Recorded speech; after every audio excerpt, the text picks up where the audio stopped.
On June 4, 2010, SpaceX achieved a significant milestone with the inaugural launch of the Falcon 9 rocket. This event would subsequently mark the genesis of one of the most transformative launch vehicles in the history of space exploration, and remarkably, its maiden flight was executed flawlessly. Currently, with the highly anticipated first orbital launch of Starship slated for later this year, SpaceX is once again endeavoring to redefine the landscape of spaceflight. For this initial test flight to be deemed a success, ensuring the reliable ignition of all 29 Raptor engines integrated into the Super Heavy booster is paramount. Any significant anomalies during this crucial phase could jeopardize the mission. To date, SpaceX has conducted a series of pressure tests on Booster 4, their most complete Super Heavy prototype. These assessments typically involve loading the booster's propellant tanks with cryogenic propellants, thereby simulating the extreme temperature and pressure conditions it will encounter during an actual flight trajectory. However, the most critical evaluation required before Booster 4 commences its flight operations will be a full-duration static fire test involving the simultaneous firing of all 29 Raptor engines.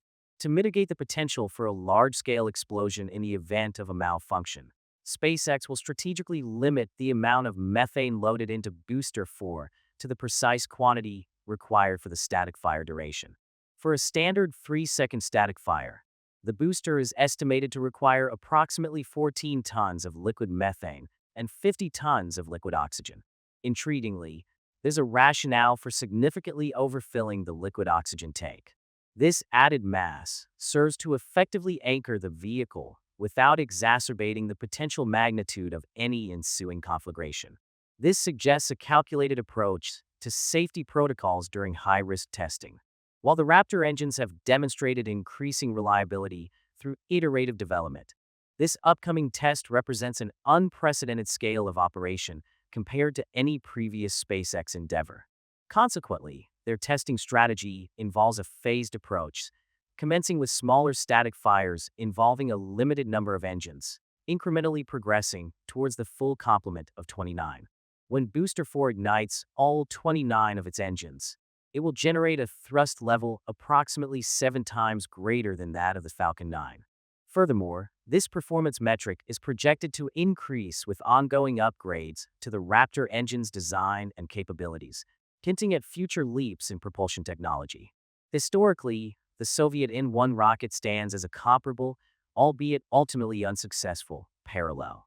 Sharing a similar scale with Starship and featuring a comparable engine configuration of around 30 engines, the N-1 program unfortunately suffered 4 launch failures.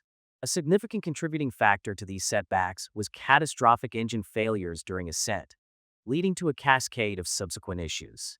Leveraging the advancements in contemporary computational systems, SpaceX anticipates the capability to detect and safely shut down a malfunctioning engine before it escalates into a hazardous event. The engine-related failures plaguing the N-1 program were, in part, attributable to the lack of adequate ground testing infrastructure capable of accommodating a full-duration static fire of the massive N-1's first stage. SpaceX is actively addressing this historical limitation with the development of its expansive testing and launch facility in Boca Chica, Texas. This facility is designed to provide the necessary infrastructure for comprehensive pre-flight testing. However, the rocket itself is not the sole potential source of complications during a static fire. The entire launch infrastructure surrounding the vehicle plays a critical role in maintaining its structural integrity and overall safety. Conventional launch pads typically incorporate a flame deflector system designed to redirect the intense exhaust plume away from the rocket and the launch platform. In a notable departure from established practices, the current design of the orbital launch pad at Boca Chica omits a flame deflector entirely. The Super Heavy booster is positioned a mere 20 meters above the ground. Consequently, the immense heat and energy generated during engine ignition will be directed downwards onto the concrete foundation. This bold design choice suggests a high degree of confidence in the robustness of the launch pad structure and potentially introduces novel considerations regarding launch site dynamics. It also presents a fascinating point of study for engineers analyzing the impact of direct high-energy exhaust on concrete and surrounding infrastructure. Based on the preceding information, past operations have presented challenges for SpaceX, notably the ejection of substantial concrete fragments upwards into the engine compartment. This phenomenon has resulted in instances of engine degradation or failure due to foreign object debris, FOD, ingestion. To mitigate this risk, SpaceX employs an ablative coating, reportedly Martite, applied to the concrete surface.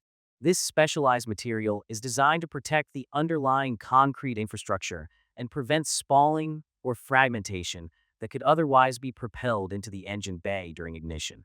Furthermore, the orbital launch pad is equipped with a high-volume water deluge system strategically positioned to discharge water directly beneath the engine nozzles during operation. Contrary to a common misconception, the primary function of this system is not solely thermal management. Its crucial role is to attenuate the intense acoustic energy generated by the engines. This acoustic environment can be profoundly destructive, potentially causing damage to both the launch vehicle and the launch pad structure itself. Another critical engineering consideration for SpaceX is managing the immense structural loads imposed on the vehicle during the simultaneous ignition of all 29 Raptor engines. The thrust puck, a vital structural component located at the base of the Super Heavy booster, is designed to effectively transfer the aggregate thrust force from the engines across the structural framework of the booster. To ensure a controlled and gradual build-up to maximum thrust, a sequenced ignition protocol will be implemented. This is a practice already established by SpaceX for both the Falcon 9 and Falcon Heavy launch vehicles. On the Falcon 9, opposing engines ignite in pairs with a 150 millisecond interval, allowing the rocket to achieve full thrust within approximately half a second. A similar staggered ignition sequence for Super Heavy would necessitate approximately 2 seconds to ignite each individual engine, reflecting the increased complexity of the system. The strategic decision to employ a large number of engines, as opposed to a smaller number of larger, more powerful engines, is partially driven by redundancy considerations. Should one or more engines experience anomalous shutdowns during launch or landing procedures, the mission is not necessarily compromised. The remaining operational engines can compensate for the thrust deficit by either activating additional engines or increasing the throttle setting on the active engines. This inherent redundancy is a cornerstone of the Falcon 9 design philosophy. A notable example of this occurred during a Starlink mission the previous year, where a Merlin engine on a Falcon 9 experienced an in-flight shutdown. Despite this anomaly, the Falcon 9 successfully delivered its payload to the intended orbit, demonstrating its inherent redundancy. However, the engine failure did impact the subsequent booster landing, as the malfunctioning engine was unavailable to contribute to the deceleration burn. It is pertinent to note that the Falcon 9 relies on only 3 engines for its landing burn, leaving no backup in the event of a failure.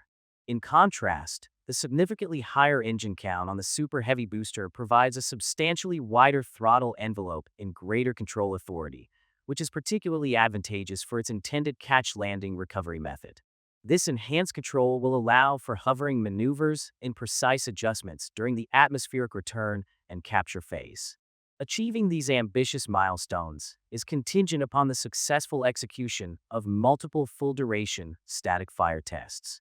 These tests are crucial for validating the integrated performance of the propulsion system and identifying any potential issues prior to an actual flight attempt. Regardless of the outcome of the inaugural full static fire of Super Heavy, the event is certain to be a captivating demonstration of cutting-edge aerospace engineering.